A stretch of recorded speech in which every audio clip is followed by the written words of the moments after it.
우리 하나님 말씀 신약성 로마서 5장 1절 말씀 보시겠습니다. 우리 하나님 말씀 신약성 로마서 5장 1절 말씀입니다. 찾으신 줄 알고 봉독 드리겠습니다. 로마서 5장 1절입니다. 그러므로 우리가 믿음으로 의롭다 하심을 받았으니 우리 주 예수 그리스도로 말미암아 하나님과 화평을 누리자. 또 그로 말미암아 우리가 믿음으로 서 있는 이 은혜에 들어감을 얻었으며 하나님의 영광을 바라고 즐거워하느니라. 우선 2절까지 봉독 드렸습니다. 우리는 지금 로마서에 관한 주옥 같은 복음의 말씀을 접근하되 성경 전체의 구도와 그 주제에 비추어서 지금 우리가 로마서를 확인하고 있습니다. 우리가 성경 전체를 접근하는 구도가 언약의 관점으로 성경을 바라본다는 것, 그 언약의 내용 가운데 하나님의 나라에 관한 언약의 관점으로 성경을 바라볼 때 우리는 가장 하나님 중심적인 하나님이 여호와 되심을 가장 정당하고 올바르게 우리가 볼 수 있다는 사실을 이미 성경 전체의 그 대전제로 우리가 받아들이면서 이 로마서를 접근하고 있습니다. 하나님 나라를 하나님께서 이루시는 여호와 하나님 되심을 가르쳐 주되 하나님은 그 하나님 나라가 언약의 내용인 하나님 나라가 얼마나 놀라운 하나님의 영광이요 은혜의 선물이요 우리 언약 백성들에게는 가장 그 복된 나라임을 우리 하여금 깊이 깨닫게 하시려고 인간을 언약한 이후에 불의한 가운데 한번 가두어 두셨다. 이 깊은 진리가 로마서에 개진되고 있습니다. 하나님이 선하시고 하나님 우리를 궁극적으로 우리를 사랑하시고 마침내 새하늘과 새 땅에서 영원히 그 하나님으로 누리며 살게 하실 터인데 이 인간의 타락을 하나님께서 작정 가운데 두시고 그 타락으로 말미암아 창세기에서 나타나고 인류 역사에서 나타나는 대로 얼마나 왜곡과 혼돈, 고통의 역사를 이 역사는 사실 경험하고 있는 겁니다. 그걸 창세기에서는 하나님께서 하늘과 땅을 지었는데 그 땅이 혼돈하고 공허하고 깊음 위에 있었더라는 것으로 이제 이미 예시가 되고 있는 겁니다.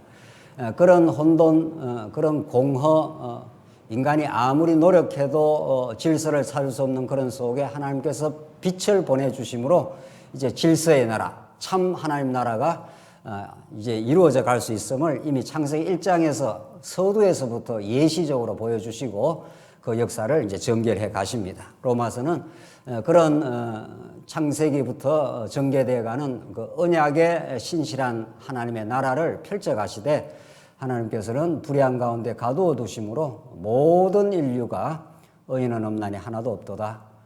어떤 발버둥을 통해서도 그 공허와 혼돈으로부터 인간이 벗어날 수 없음을 하나님께서 입증을 시킨 다음 하나님의 의로서 예수를 보내주시겠다. 우리가 지금 누차 강조한 대로 의하는 그 성경에서 말하는 의라는 개념이 어떤 도덕적 어떤 품성이라든가 도덕적인 어떤 결과에 의한 것이 아니라 하나님과 언약 관계가 단절된 상태가 회복되는 것. 그러니까 하나님과 아담 관계는 완벽한 아버지와 아들 관계라서 하나님께서 그 아담에게 축복의 나라를 복을 주셔서 그 나라를 약속했지 않습니까? 그런데 이제 하나님의 경륜 가운데 아담이 범죄함으로 그 언약 관계가 파기가 된 겁니다. 아버지 집을 이제 탕자가 떠난 거죠. 그것이 인류 모든 그 이후에 모든 인류가 겪게 되는 이제 참상입니다. 그 하나님과의 생명 관계가 끊어진 상태에서 인간이 스스로 노력을 한다는 겁니다. 스스로 행복을 찾고 스스로 뭐 복된 나라를 만들어 보려고 시도하고 온갖 시도. 그것이 구약에서는 이제 바벨탑이라는 것으로 이제 상징되고 있지 않습니까? 이미 노아 시대 때 모든 인류가 범죄해서 홍수로 다 썰어버렸는데 하나님이 진노한 겁니다. 심판을 하신 거죠. 다 썰어버린 가운데 하나님께서 8가족을 이제 구원해 주셨는데도 불구하고 타락한 인간의 허탄한 기획은 끝나지 않습니다. 그거는 예수님 오시고도 그렇고 마침내 새하늘과 새 땅까지 타락한 인간이 스스로 하나님으로부터 떨어져 나오고도 하나님과 같이 됨, 또 스스로 하나님 신의 나라, 평강의 나라를 스스로 만들 수 있다는 겁니다. 공산주의, 현대 문명, 오늘날 인간의 소박한 자기 행복한 가정, 이 모든 것들이 다 인간들의 시도입니다. 하나님 없이 하는 시도. 그 시도들이 다 허탄한 시도임을 역사 가운데 하나님은 입증해 주겠다는 겁니다. 어떤 수단 방법으로도 인간이 참된 행복, 복된 나라를 건설할 수 없다는 걸 자꾸 입증을 해주고 있습니다. 그런 가운데 하나님께서는 그 하나님 나라는 하나님과 언약 관계가 끊어진 상태에서는 어떤 시도도 안 된다는 거죠. 그걸 다시 회복시켜주기 위해서 하나님의 의 되시는, 그래서 하나님께서 의를 다시 하나님의 의 되신 예수를 통해서 끊어진 언약 관계가 회복된다, 이런 뜻입니다. 하나님과의 언약 관계가 회복되면 그때부터 하나님 나라가 시작이 되는 겁니다. 왜냐하면 생명 관계가 끊어졌다가 그 회복이 일어나면은 거기에서부터 하나님으로부터 모든 공급, 생명, 은혜, 사랑, 모든 것이 거기 흘러나오기 때문에 하나님과 붙어만 있으면, 그걸 예수님은 포도나무 비유로 적절하게 설명을 했지 않습니까? 너희는 나에게 그냥 붙어만 있으면, 너희가 무슨 애쓰고 노력해서 열매 맺는 게 아니라 나로부터 끊어지면 그때로부터 아무 열매를 맺을 수 없고, 그냥 붙어 있으면, 붙어 있는 것도 인간이 마음대로 붙어 있는 게 아닌데, 붙어 있으면 그냥 시절을 쫓아 열매를 맺는다는 겁니다. 하나님께 그렇게 해주시겠다는 겁니다. 그것이 중보자 예수의 사역입니다. 중보자가 뭡니까? 중보자, 미디에이터, 매체, 우리 그냥 쉽게 말하면 매체입니다. 매체. 어떤 A와 B의 관계를 연결시켜주는 그 매체 아닙니까? 예수님이 그런 영적인 매체로 오신, 매체는 아니지만 영적인 성경에서 중보라 그러지 않습니까? 그러니까 그 유일한 중보자입니다. 그 유일한 중보자를 하나님의 의로 보내줘서 끊어진 생명관계를 연결시키면 그때부터 하나님 나라가 시작이 되는 겁니다. 그래서 예수님이 내가 구약의 하나님 나라의 언약대로 하나님 나라로 내가 등장을 했다. 회개하라, 천국이 가까이 왔느니라. 이렇게 복음서가 시작이 되는 겁니다. 예수님의 사역이 그렇게 시작이 되는 겁니다. 그러니까 하나님 나라가 하는 언약을 하시고 인간이 거기서 벗어났는데 어떤 시도로도 그게 회복이 안 되는데 예수님의 약속대로 내가 하나님 나라 언약을 성취하러 온 내 자체가 하나님 나라다, 이런 뜻입니다. 그게 예수님이 사복음서에서 보여주시고 성령을 통해서 지금 하나님 나라 교회를 지금 세워가겠다. 그래서 그 하나님 나라 언약이 지금도 교회를 통해서 실현되고 있는 거죠. 자, 그런 이제 구도 속에서, 그런 성경의 전체 틀 속에서 로마서가 보면 로마서가 잘 읽힙니다. 그러니까 왜 불의와 의가 여기 왜 등장하느냐고요. 로마서에서 핵심 개념으로 그게 이제 하나님의 나라를 이루는 방법이기 때문에 그렇다는 거죠. 자, 그래서 우리 지난 시간 이제 의의 현형 가운데 하나님의 실현을 해 가시는데 그 실현의 신뢰로서 아브라함을 사건을 우리가 들었지 않습니까? 아브라함이 하나님의 의를 덧입은 것인 그의 행위로도 말미암은 것도 아니고 할례가 선행되었어도 아니다.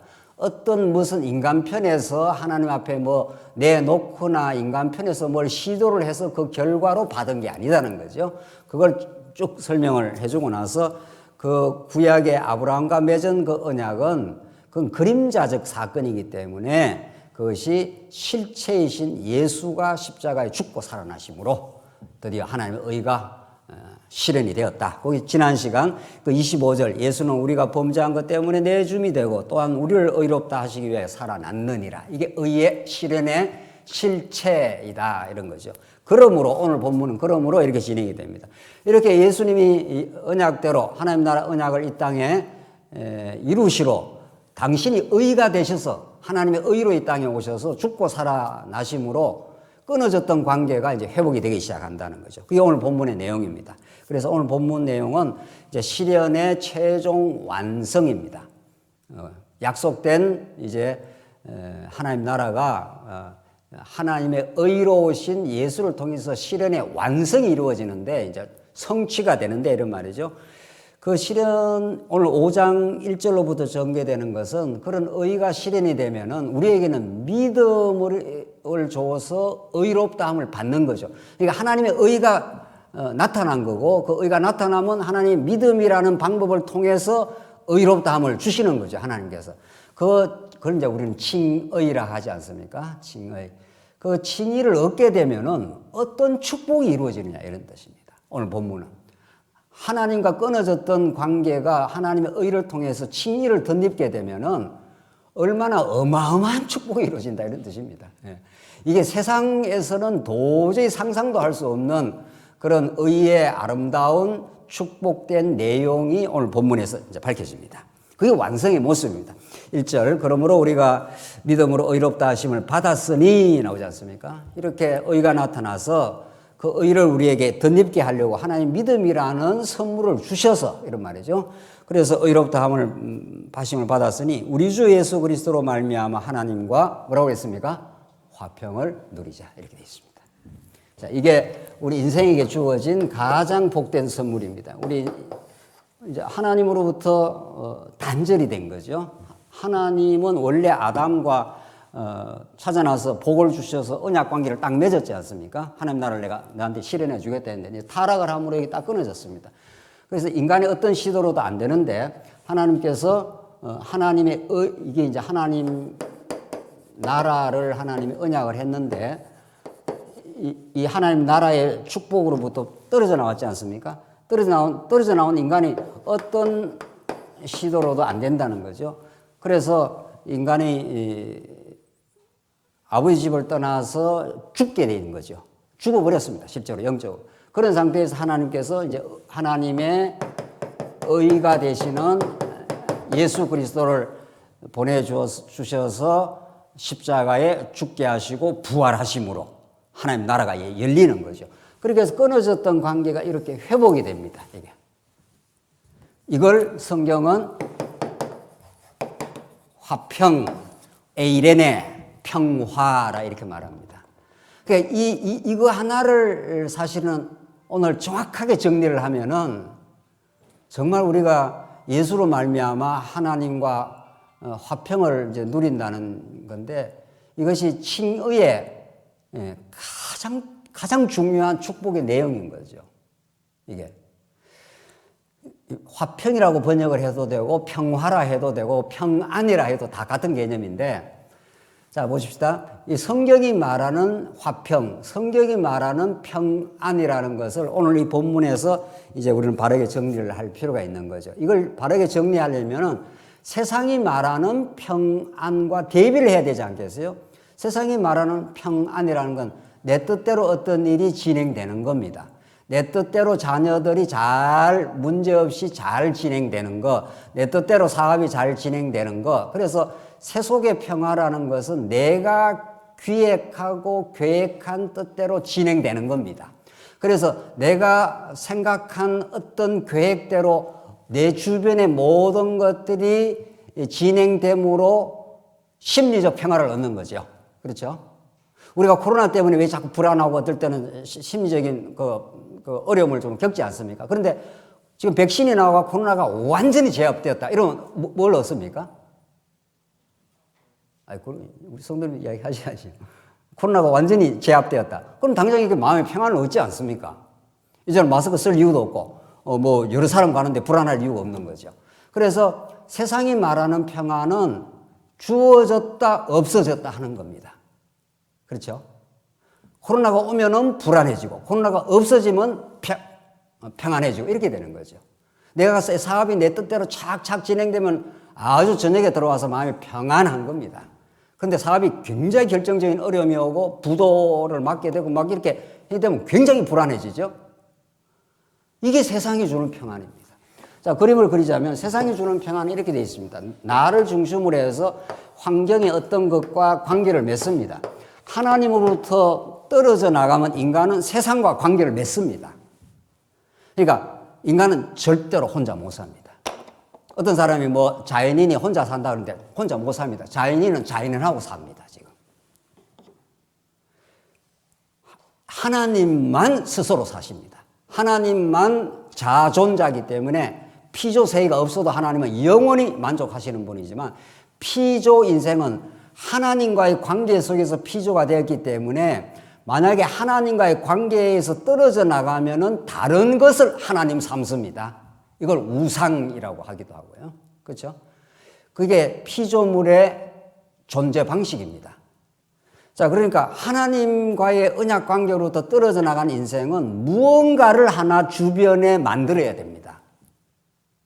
그렇겠죠. 자기가 좋아하는 사람을 만들든지, 자기가 자아를 실현할 수 있는 사업체를 하나 만들든지, 자기가 좋아하는 취미생활을 하나 만들든지, 무엇이든 어떤 대상이, 관계를 맺는 대상을 우상화합니다. 그렇겠죠. 그리고 그 대상하는 우상이 영원하기를 소망하는 거죠. 내가 너를 영원히 사랑해 하고 연애할 때 그러잖아요. 연애를 안 해보셨나 어떻게. 그렇죠? 그런데 그게 그래서 결혼하죠. 그래서 실망하죠. 그게 영원하지 않습니다. 그리고 아무리 잘 살아도 한 사람이 먼저 죽습니다. 그때 오는 그 충격, 우리 연세 드신 우리 장로님이나 권사님들이 먼저 보내고 나서 그 충격이 적어도 1년은 간답니다. 적어도. 옆에 없다는 거. 그 엄청난 충격이에요. 심리적으로는. 그걸 견뎌내고 우리는 그렇게, 다 그렇게 갈 겁니다. 우리가. 누가 먼저 가도 갈 겁니다. 그러니까 세상이 주는 평화는 어떤 대상을 하나 설정을 하고 그 대상과 영원히 관계가 바뀌어지지 않을 걸 기대를 하는 거죠. 그 기대가 다 무너진다는 겁니다. 이 땅에서. 그래서 세상과에서 관계에서 평안을 얻으려고 하는 그 일체의 시도를 우리는 성경에서 다른 말로 세속주의라고 합니다. 세속적인 어떤 대상, 가치를 설정하고 그걸 확보를 하려고 하고 그게 무너지면 굉장히 괴로운 거죠. 그걸 거짓 평안이라 합니다. 성경에서는. 예레미야서는 평안하다, 평안하다, 평안하다 하는데 그게 예레미야 선지자 그게 거짓 평안이야. 하나님을 너희가 잊어버렸는데 평안할 수 있어? 이 성전 안 무너질 거야. 그래서 자꾸 이스라엘 백성들은 성전을 자기의 평안의 대상으로 삼습니다. 이 성전이 있으니까 우리는 안 망해. 하나님께 성전을 다 무너뜨려 버린 거예요. 그때 이스라엘 백성들이 느꼈던 그 상실감이 너무도 큽니다. 그러나 70년 포로에서 돌아와서 다시 회복시켜 준 거죠, 하나님께서. 하나님은 하나님의 이름을 둔 성전까지도 무너뜨려 버립니다. 깡그리 무너뜨립니다. 그래서 여러분과 제가 기대하는 지금 무엇이 있다면 그걸 무너뜨리고야 마십니다. 반드시 무너뜨립니다. 왜? 그게 때리시고 싸맨다는 모든 선지자의 메시지가 그런 뜻입니다. 그리고 안 무너지는 게 있습니다. 안 무너지는 게. 영원히 안 무너지는. 그래서 하나님께서는 이런 어떤 대상과 관계를 맺었던 걸 거짓 평안이라 선지자들이 전부 애굽을 너희가 의지해. 그게 거짓 평안이야. 너희가 아수를 의지해. 그게 거짓 평안이야. 이게 선지자들이 다 와서 아수를 의지하지 마. 애굽으로 도망치지 마. 이게 다 그런 뜻입니다. 구약에는 아수로 애굽이지만 우리 신약에는 이게 돈이 될 수가 있고 명예가 될 수 있고 가정이 될 수가 있고 다 그런 겁니다. 뭐 돈 버리지 말라는 뜻도 아니고 가정을 뭐 버리라는 뜻도 아니지만 그게 우상이 되면 안 된다는 거죠. 그러나 우리는 많이 우상으로 삼습니다. 그걸 이제 하나님께서 끊고 들어오겠다는 거죠. 끊고 들어오고 하나님께서는 이것을 단단하게 만들어 주십니다. 그래서 오늘 화평 에이레네 하는 원래 원 뜻이 그 에이레나는 헬라 원 뜻이 다시 하나가 됨, 다시 연합됨 이런 뜻을 갖고 있습니다. 원래 뜻이. 우리말 번역은 조금 뭐 정확하지는 않다고 볼 수 있죠. 그러나 뭐 어떤 의미는 살린 거죠. 원수가 된 관계가 화평을 이룬 거니까. 이 관계를 예수 그리스도가 중보자가 되셔서 묶어주겠다 이런 뜻입니다. 다시 절대로 안 떨어진다. 그래서 우리가 환난 중에도 평안을 누리라는 게 그게 성립이 되는 말입니다. 이제 곧 나오는데 그렇잖아요. 그래서 이게 하나님께서 우리에게 하나님의 의를 우리가 드러내 주시고 그 믿음이라는 방편을 통해서 우리를 의롭다 해 주시고 칭의 오늘 본문에 다시 읽어봅시다. 그러므로 우리가 믿음으로 의롭다 하심을 받았으니 우리 주 예수 그리스도로 말미암아 성경에서 말미암아라는 게 굉장히 중요한 말입니다. 요 채널을 통해서만 된다 이런 뜻이다. 말미암아 그 헬라어의 원뜻이 요 채널 외에는 없다 이런 뜻입니다. 하나님과 새롭게 화평을 누리는 것, 하나님과 연합이 되는 것, 하나님과 끊어진 언약 관계가 회복되는 것, 이 길밖에 없다 이런 뜻입니다. 어떤 다른 길이 없다. 종교다운지 거짓이다 뭐 이런 뜻입니다. 뭐 여러 어느 길로 올라가도 뭐 하나님을 만난다 이런 거 다 거짓말이다 이 말이죠. 요 하나의 길밖에 없습니다. 그래서 우리는 예수 그리스도가 우리 생명이요 길이요 진리라 하는 말이 성립이 되는 거죠. 요한복음의 말씀들이. 그래서 하나님과 화평을 누리자. 정말 그분과 화평을 하는 거죠. 우리가 왜 어떤 사람하고 갈등하다가 새롭게 이렇게 화목하게 되면 굉장히 마음에 기쁨이 있지 않습니까? 인간과 관계에서 갈등하다가도 회복이 될 때 오는 그 기쁨이 큽니다. 우리 교회 안에서 또 뭐 세상에서도 하나님께서 그것도 다 하나의 하나님과 원수되었다가 화평되면 얼마나 좋을까 하는 걸 가르쳐주는 모형적 사건들입니다. 사실은 다. 그래서 이 하나님과의 화평, 하나님과의 평화, 이 하나님과의 평화를 이루시기 위해서 찾아오신 예수 그리스도 사건, 이것이 우리가 그 칭의로 주어지는 정말 놀라운 선물이고 이게 하나님 나라의 실체입니다. 의와 평강과 희락이라 하지 않습니까? 성령 안에서 하나님 나라를 이제 의가 나타났죠? 평강, 하나님과 관계가 회복이 됐죠? 그러면 희락이 옵니다. 즐거움이 있다는 거죠. 그래서 신부가 신랑 만나는 겁니다. 그러니까 신부가 신랑을 떠나가지고 지 멋대로 몸이 다 망가지고 고멜 창녀가 됐는데 신랑이 끝까지 신부를 찾겠다 이런 뜻입니다. 이 세상 만사가 신랑이 신부 찾기 운동을 지금 하고 있는 중입니다. 이게 선교 운동이고 우리 교회 하나님 나라 운동이고 다 그렇습니다. 우리가 뭐 찾는 게 아니라 우리는 그의 도구로 쓰여지고 그 하나님 나라의 운동이 신랑 되신 예수가 신부 찾아서 화목하겠다 이런 뜻입니다. 오늘 로마서가 이 위대하고 놀라운 복음, 여러분과 저에게 주어지는 이 평화의 복음, 세상에 어떤 조건하고 관계없이 주어져 있는 복음, 그리고 어떤 세상도 이 평화를 삭감시키거나 저해할 수 없는 평화 이런 뜻입니다. 그래서 예수님께서 내가 너에게 주는 평화는 뭐라고 했습니까? 세상이 주는 것과 같지 아니하니 이런 뜻입니다. 2절 또한 그로 말미암아 우리가 믿음으로 서 있는 이 은혜에 들어감을 얻었으며 자, 두 번째 자 첫 번째는 평화를 얻고 나면은 또한 했지 않습니까? 그로 말미암아 우리가 믿음으로 서 있는 이 은혜에 들어감을 자 은혜라는 것은 여러 차원에서 설명할 수 있습니다. 우리는 창세 전 하나님이 작정도 은혜죠. 그렇잖아요. 은혜라는 건 우리가 뭐 만들어낸 게 아니라는 거죠. 만세전에 하나님께 우리를 예정한 게 그게 영원한 은혜고 그리고 이제 우리를 하나님께서 창조를 하고 아담을 창조하고 복을 주신 것도 원초적인 은혜고 역사 가운데 원초적 은혜고 이제 타락을 했습니다. 타락을 하고 나서 그걸 회복시키는 것도 놀라운 은혜죠. 그 모든 건 다 은혜입니다, 사실은. 그러나 영원한 은혜, 그리고 원초적인 복으로서의 은혜, 타락 이후에 회복의 은혜가 있는 거죠. 그리고 회복되고 나서 우리가 알고 보면 선한 삶을 살아갈 수 있도록 지금도 말씀을 통해서 공급하죠. 그건 이제 우리의 기독교 윤리적 은혜, 혹은 우리로 하여금 아름다운 삶을 살아갈 수 있도록 은혜. 오늘 여러분과 제가 이렇게 말씀을 들으러 나오고 우리 교회를 생각하고 우리 교회를 위해서 뭐라도 정말 봉사하고 싶고 이것도 은혜입니다.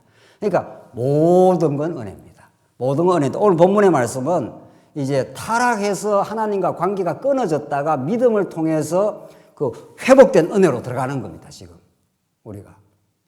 그래서 지난 주일날도 우리가 말씀을 나눴습니다만은 사실은 용서라는 것은 우리 죄가 역사적으로 사라지는 게 아닙니다.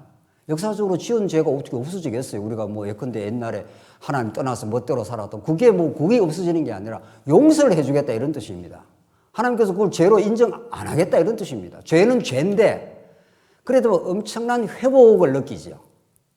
엄청난 감사를 느낍니다. 많이 그 빚진 자가 그 용서 탕감을 받으면 더 큰 은혜를 느끼지 않습니까? 우리가 뭐 돈 많은 누가 탕감해 주면 그게 큰 은혜가 아니지만 집이 다 날아가고 뭐 수십억이 다 날아갔다. 그걸 다 탕감을 해줬다. 뭐 엄청난 은혜죠.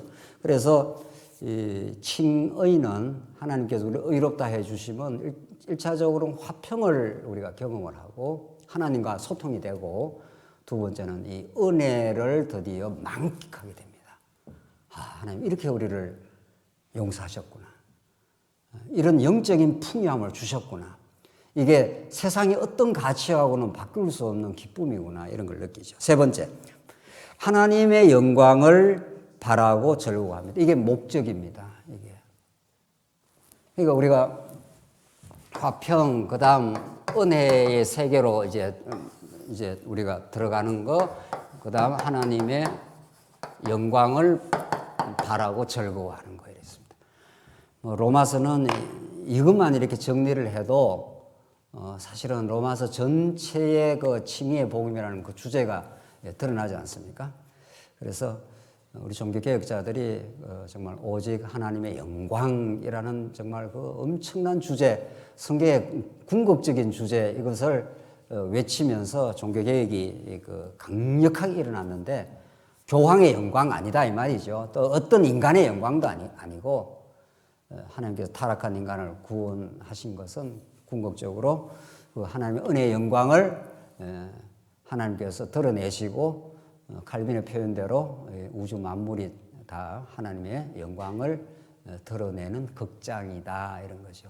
하나님의 거대한 영광을 주제로 한 하나님의 드라마가 극장했으니까, 칼빈이 표현한 대로 이 엄청난 지금 막 드라마가 지금 펼쳐져 나간다는 거죠. 창조, 타락, 구속, 하나님 나라의 지금 실현, 이런 역사가, 하나님의 어마어마한 그 능력, 우리 언약 백성을 향한 끝없는 사랑, 그 용서하심, 이런 주제를 가지고 막 지금 역사가 지금 펼쳐가고 있다는 거죠.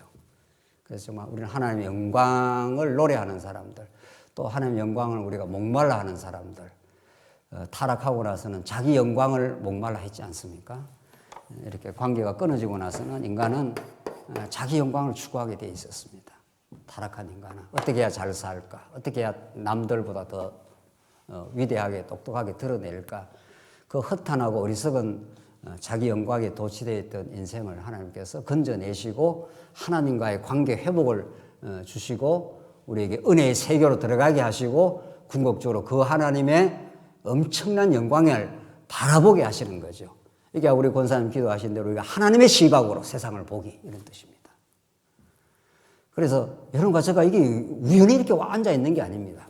오늘 지난 일주일 이후 3일 동안 우리가 이런저런 경험을 많이 했지 않습니까? 그러니까 계시의 말씀을 듣지 않으면 전부 우리 시각으로 보는 겁니다. 내 뜻대로 보고 판단하고 뭐 사업이 됐다 안 됐다 뭐 괴로워하고 뭐 이렇게 하는데, 우리가 그렇게 살다가도 말씀을 다시 듣기만 한다면 하나님의 관점으로 하나님의 영광의 눈으로 세상을 바라보게, 하나님의 영광의 뜻이 지금 우리를 통해서 나를 통해서 이루어져 가고 있다 그러면 그게 무슨 뭐 그침이 있겠느냐고요. 내가 망할 수도 있는 거고 살 수도 있는 거고. 우리 잠깐 우리 성도하고 대화 나누면서 미래 우린 그 소망을 이야기했습니다. 우린 죽을지도 몰라. 우리가 계획을 세워도 그 계획이 하나님의 뜻이면 실현이 될 거고, 그리고 오늘 있다가 내일 없어질 안개와 같으니라, 이게 야고보서의 말씀입니다. 내가 오늘 어디에 가서 몇 년에 어디에 도시에 유하면서 이익을 보리라 하는 자들아, 이 어리석은 자야. 그 야고보가 하는 이야기예요. 너희들은 잠깐 있다가 사라질 안개니라.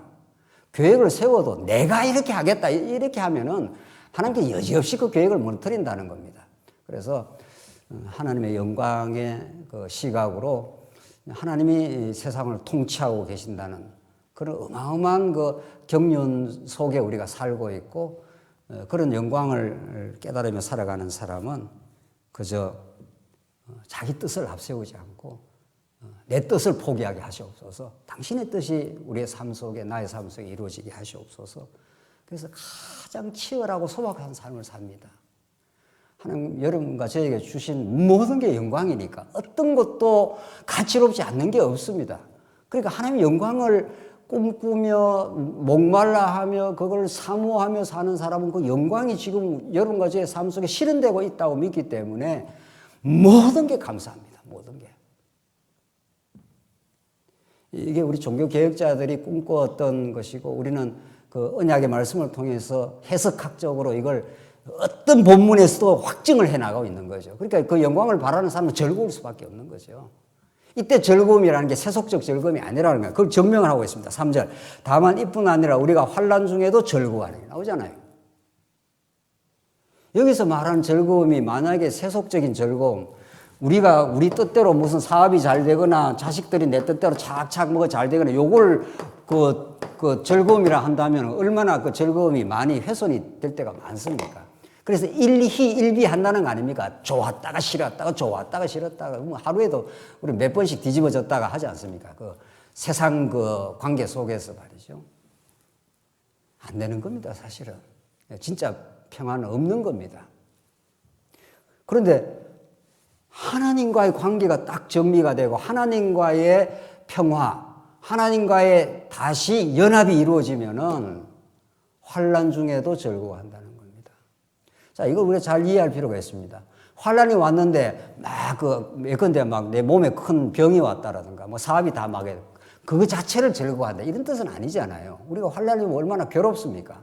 코로나만 와도 지금 마음이 코로나 블루가 생겨서 우울하고 실제로 그렇습니다. 제가 우리 아이가 어리지 않으니까 그렇지 아이들 지금 어린 집안들은 엄청난 스트레스입니다. 정말. 오늘 신문에 났는데 아이들 1년 동안 비대면 그 교육하면서 엄청 삶이 막 흐트러진다는 겁니다. 그 아이 케어하는 사람들 뭡니까 우리 여성 동지들이 밖에 나가 일하는 거. 예? 예? 예, 워킹맘. 그 사람들은 아이 키우는 게 너무 힘든 겁니다. 너무 스트레스가 되는 겁니다. 사실은. 근데 뭘 어떻게 즐거워해? 이렇게 나오는 거죠. 그러니까 괴로운 건 괴로운 겁니다. 육체가 괴로운 거는 괴롭다고 하는 게 맞습니다. 몸이 많이 아프면 말씀도 잘 안 들립니다. 몸이 많이 아프면 하나님께서 우리 건강도 허락해야 말씀도 들리는 겁니다. 사실은. 하나님이 모든 조건을 주시는 겁니다. 그래서 몸이 많이 아프거나 우리 아이들이 많이 힘들거나 하면 그거 괴로운 겁니다. 그럼 괴롭다고 해야지 언젠가는 뭐지 장례식 가서도 막 즐거워한다 그런 거 그러면 안 되는 거죠. 장례식 가서는 그 슬픈 겁니다. 사랑하는 가족이 떠나고 사랑하는 부모가 떠나는데 그걸 즐겁다 해서 되겠어요? 정신 이상하거나 뭐 문제가 생긴 거지. 그게 슬픈 일인데 그걸 통해서 하나님의 복음을 깨달아서 새로운 진리를 깨닫는다. 이런 의미에서 의미가 있다. 우리는 이렇게 보는 거죠. 그래서 오늘 본문에 환난 중에도 즐거워하나니 하는 건 환난은 환난인데 이게 무너지지 않는다 이런 뜻입니다. 이 세상에서 우리가 사랑하고 우리가 의지하는 것들이 많이 무너지고 힘들 수가 이거 하나하나 떨어져 나가면 굉장히 힘듭니다. 그렇지 않겠어요? 내 사랑하는 가족이 죽었다라든가 내가 의지하는 사업이 붕괴됐다든가 막 굉장히 힘든 거죠. 그러나 하나님은 이 관계를 지켜주신다. 이게 언약입니다. 이게 언약이라고요.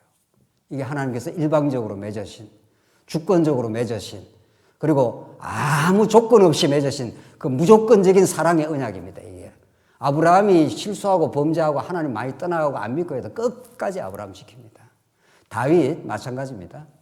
여러분과 저도 마찬가지입니다. 그래서 이제 환난이 왔을 때 우리가 깊이 생각하게 되는 거죠.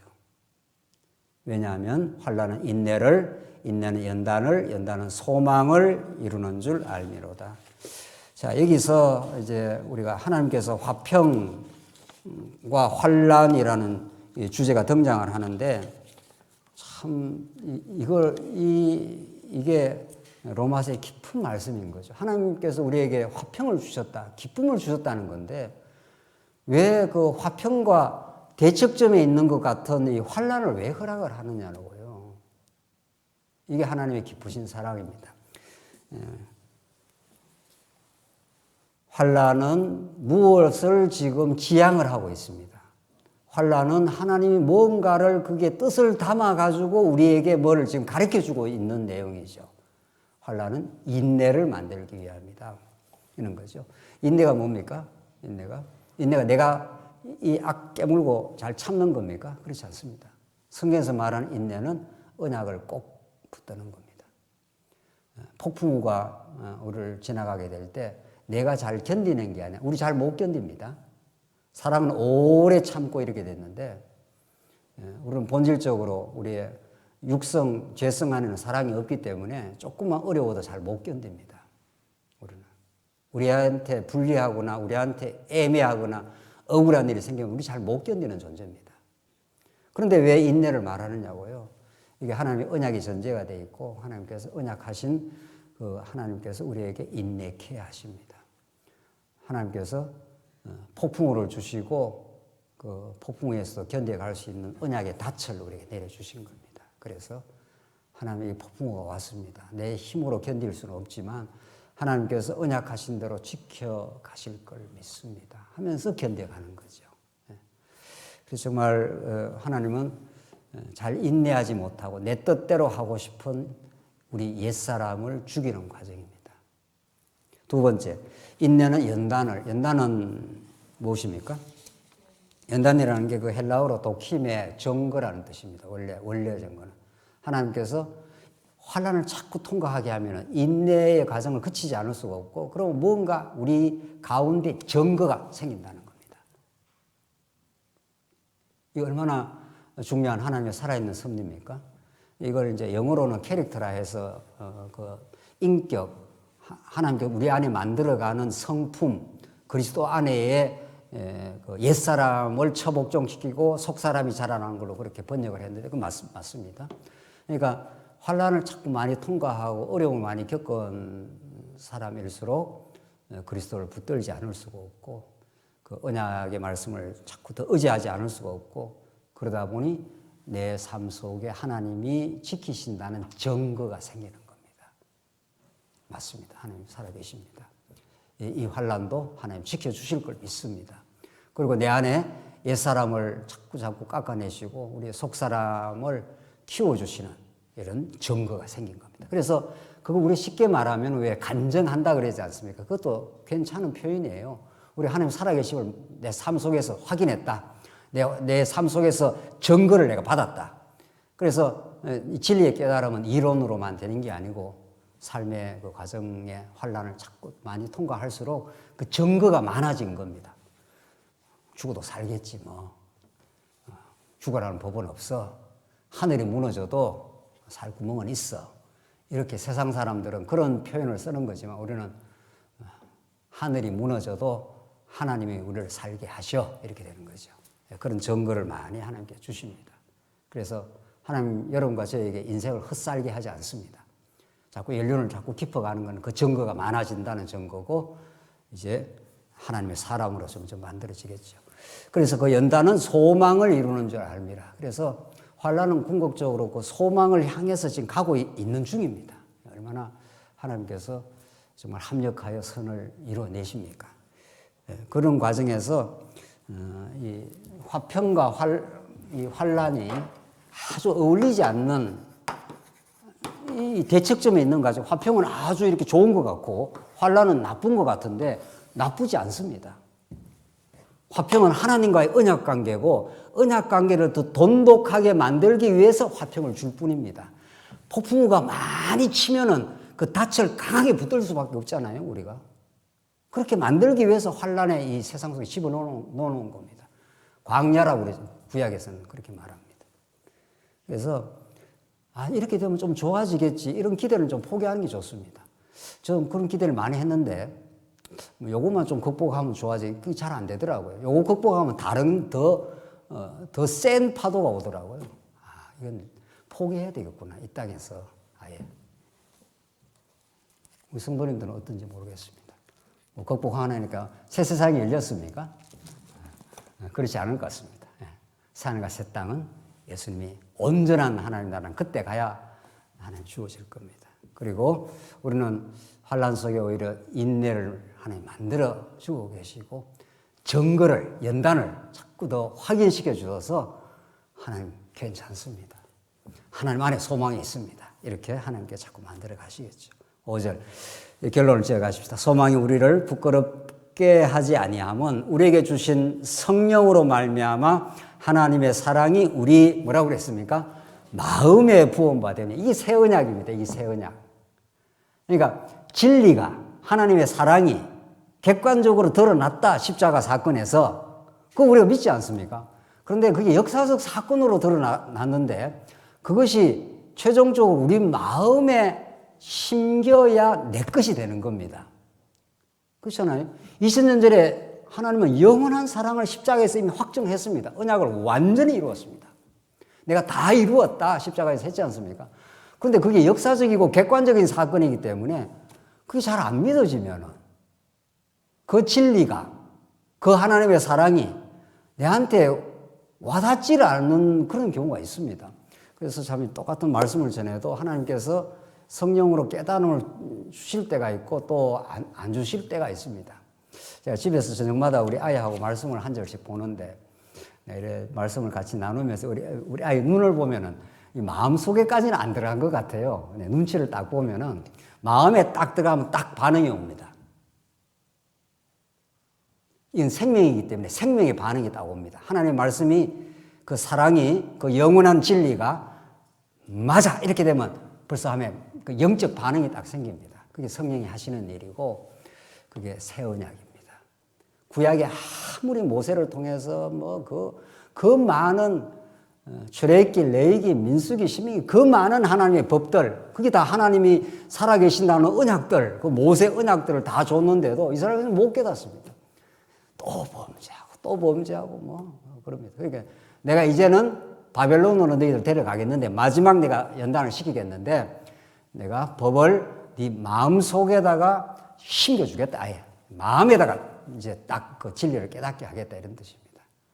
그 약속대로 예수님 찾아오시고 성령이 오셔서 여러분과 저 속에 예수님이 하신 말씀을 기억나고 생각나게 다 기억나고 생각납니다. 이제 그 새 언약이 성취되면서 베드로가 또 바울이 무섭게 변합니다. 여러분들 마음이라는 게 얼마나 신기하고 놀라운 그 작용인지 알지 않습니까? 내 마음이 움직이면 세상이 두렵지 않습니다. 내 마음에 어떤 무엇이 딱 장착이 되면 내가 자녀를 끝까지 지켜야 되겠다고 딱 마음 먹은 어머니는 무서운 게 없습니다. 무섭지 않습니다. 우리 어머니가 저희 집에 완전히 망해버려가지고 5 자식을 놔두고 부잣집 마나님이었는데 딱 그냥 도라이 하나 들고 시장으로 그냥 나가는 걸 봤습니다. 그러니까 무서운 게 없습니다. 마음에 뭐가 딱 결단이 있으면 그러니까 마음에 뭐가 안 왔기 때문에 지금 그냥 뭐 하나님 말씀이야 말씀에 해갖고는 이게 내가 움직여지질 않습니다. 이게 이 진리가 이 마음이 그 사랑이 우리 마음 속에 정착이 되면 하나님 맞습니다. 하나님 당신이 나를 인도해 왔습니다. 하나님 당신이 나를 앞으로 인도해 갈 겁니다. 당신이 언약을 이루신 분이 앞으로도 이루어 갈 겁니다. 이렇게 믿어지기만 하면 많이 두려움이 사라집니다. 그리고 돌파하는 힘이 생겨날 겁니다. 그야말로 정면으로 돌파해 나가는 그게 하나님 주시는 선물입니다. 오늘 본문이 그걸 말합니다. 하나님의 사랑이 우리 성령으로 말미암아 되지 않습니까? 이 새 언약은 성령이 이루시는 겁니다. 성령이 말씀을 여러분과 저의 마음비에다가 새겨주겠다. 그래서 사도 바울이 우리를 이제 새 언약의 일꾼으로 세워줬으니 돌비에 새기는 게 아니라 신비에다가 새겨주겠다. 이렇게 말합니다. 그 말씀이 새겨지면은 참으로 우리는 두려움 없이 전진할 수 있습니다. 사랑하는 성도님들, 우리 주변에 우리의 뜻대로 무엇이 안 되기 때문에 많이 괴로워하지 않습니까? 그거는 우리를 사랑하는 하나님의 증거입니다. 아, 내 뜻대로 안 되구나. 그건 하나님이 우리와 맺은 언약 관계를 그 화평의 길을 포기하지 않고 우리 은혜의 세계로 하나님의 영광을 바라고 즐거워하는 그 목적을 향해서 지금도 하나님께서 우리를 인도하고 계시되 환난을 주십니다. 이스라엘 백성들에게 최종적 환난이 70년 포로입니다. 그들이 성전에서 이 성전 안 망해 평안했는데 그 거짓 평안이야 하고 하나님께서 그 거짓 평안을 깡그리 무너뜨렸습니다. 그리고 짐승 끌려가듯이 그들을 바벨론으로 데려갔습니다. 나라가 완전히 그들을 놨습니다. 다시는 회복될 수 없을 것 같은 나라를 하나님께서 기적적으로 돌아오게 합니다. 그래서 에스라 느헤미야 때 성전 짓고 너무도 감격했습니다. 그래서 하나님이 이 언약 관계를 다시 회복시켜 주셨습니다. 하나님 살아계신 여호와입니다. 이렇게 하고 얼마나 찬양을 만들어냈습니까? 여러분과 저로 하여금 그 찬양에 이르게 반드시 끌고 가고 계십니다. 환난은 여러분이 하셔야죠. 인내는 연단을, 증거를, 마침내 증거는 소망을 이루어서 하나님의 사랑이 우리 마음 가운데 퍼부어 놨습니다. 그게 믿어지면 크게 두려워하지 않습니다. 그리고 그 사랑 안에서 하나님 이것으로 충분하고 만족합니다. 이것이 여러분과 저에게 주신 최고의 축복입니다. 예수 그리스도 안에서 주어진 그 복과 그 사랑으로 이 세상을 향해서 우리는 예수 한 분으로 충분하고 만족하다. 이것처럼 하나님 나라를 이 땅에 그 증거하는 방법이 없습니다.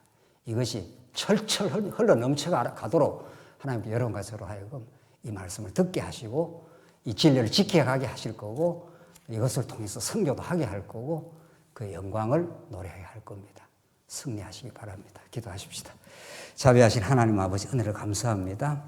하나님과 원수되었던 우리, 그래서 다시 우리 스스로 발부둥치고 분투하고 노력해도 우리가 얻을 수 없는 참된 행복, 그 평안, 그 영원한 기쁨을 예수님 통해서 우리에게 주셔서 너무도 감사합니다.